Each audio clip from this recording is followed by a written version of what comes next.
Hey class, in this video, I'll show you how to do this problem on your homework. Okay, so the question says, assume the demand for a commodity is represented by the equation of P equals to 10 minus 0.2 QD, and then supply by equation 2 P equal to 2 plus 0.2 QS, when QD and QS are quantity demanded, quantity supplied respectively, and then P is the price. Use the equilibrium condition of QS equal to QD. So first, we need to solve this equation and determine the equilibrium price. Now, to find equilibrium price, this is the key. So where the QS is equal to QD. Now, once we set the equation equal to each other, we can solve for what the P is. So we need to rewrite these equations. So first, so let's do quantity demanded first. So 10, well, so P equals to 10 minus 0.2 QD.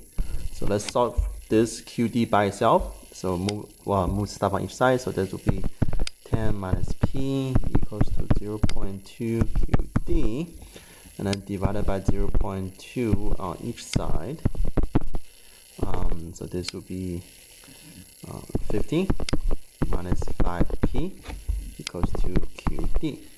And then next for QS, QS, that is P equals to 2 plus 0.2 QS. So again, solve QS by itself. So this would be P minus 2 equals to 0.2 QS divided by 0.2 on each side. So that will be 5P minus 10 equals to QS. All right, so lastly, you're going to set this equal to each other. Okay, so 50 minus 5P equals to 5P minus 10, and just solve for P. So move the 5P on each side, on one side. So that will be, let's do 5P plus 5P, and then 10 goes over to the other side. That will be 50 plus 10. So this is 60 over here, and then 10P over here. And then at the end, P just equals to 6, okay? And then, so that's the answer for the first part. And then for the second part, now determine equilibrium quantity. So for equilibrium quantity, we're gonna plug this $6 into either of this equation, and then just solve for Q. Okay, so either one, the answer will be the same because they're equal to each other. Okay, so first, let me just do the QD. So QD equals to 50 minus 5P, and then P is 6. So 50 minus 5 times 6, that will just be 20. Okay, so 20 is your quantity demanded. That's the answer for part 2. And then for part 3, graph the two equations to substantiate your answer and label these two graph as D1 and S1. So guys, when you graph this, remember, make sure you know this is always price on the vertical axis and then quantity on the horizontal axis. Now you can be very precise on your own answers, but I'm gonna do some very brief, very in general. Okay, so this will be my demand curve. So this is D1, and then this will be my supply curve. That's S1, and then my intersections. So the price we find was $6, and then quantity we did was 20. Now remember, on your answer, you want to be very precise to see where the lines are. But once you finish, your intersection should be over here regardless. Okay, so $6 for the price, and a quantity will be 20. Now if your answer is different, that means you got a mistake somewhere. All right, and then next for part 4.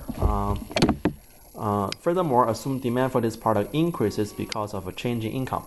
And then, so what we want to do, we're going to show so let me do this. So this is part 3, and then part 4, I'm going to show an increase in income on this demand. So this S1, this D1, price and quantity. Let me see what the question says.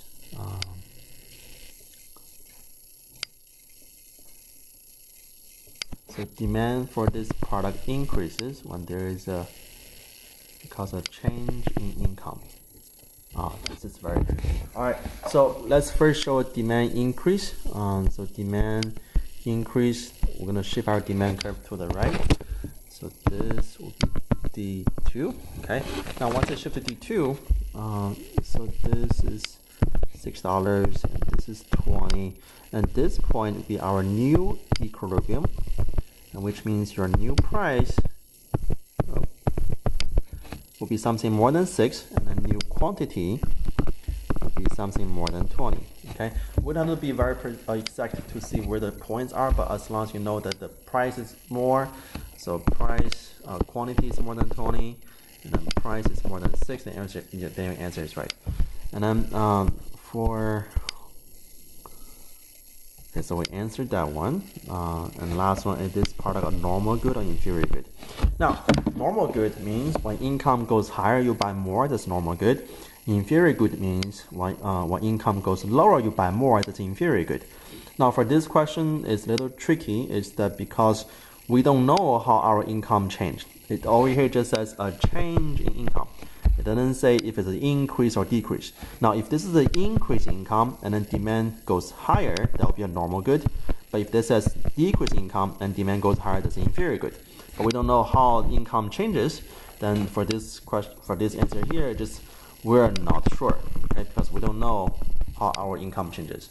All right, guys. So this is how you answer this question. Have any question? Let me know, and I'll be more than happy to help you guys on the homeworks. Okay. Bye bye.